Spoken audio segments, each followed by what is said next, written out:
I read my fiance's journals, and I wish I could unread them. You ever open something thinking it's harmless and instantly wish you could close it forever? That's where I am right now. I'm 43.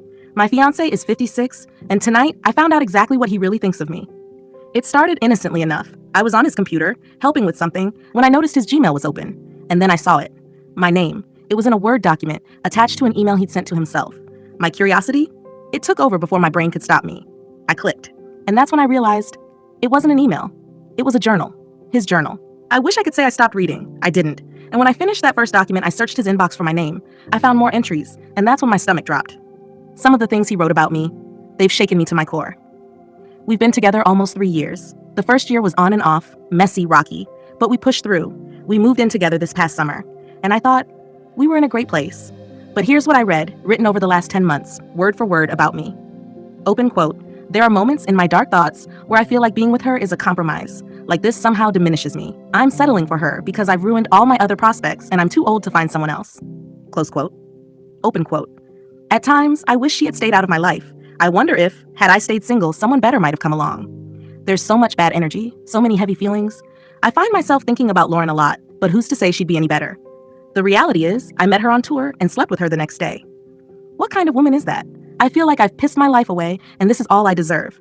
I've thrown away all the good things in my life." Close quote. Open quote. "Someone like Hot would never have gotten to me when I was younger. I had plenty of chances to be with women like her, but I passed. I'm not sure if that's even a healthy thought to have." Open quote. "My mind wanders to what it would have been like if Lauren had been in my life instead of Lauren exists in my mind as an ideal. We only had 2 nights together and a week of texting and phone calls. I know she had a drug past, but she's been sober for over a decade. From what I've heard, she wasn't promiscuous. She's had darkness, sure, but it would have been easier with her. She didn't have all these men in her orbit like she was never married, no divorce baggage. She's not as emotionally damaged as close quote. Open quote. Sometimes I feel like being with is karmic punishment. Like this is what I get for being non-committal most of my life. I have my own damage. Everyone likes to think they're a good person, but there are moments I'm not so sure about myself." Close quote. Reading those words, it was like the floor dropped out from under me.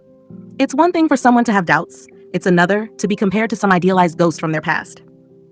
Right now, he's not home. I haven't brought it up, and I don't know if I can. Part of me wants to run, to pack a bag and disappear for the weekend. But the question that keeps looping in my head is this. How do you stand across from someone at the altar when you know they've been secretly wondering if you were a mistake?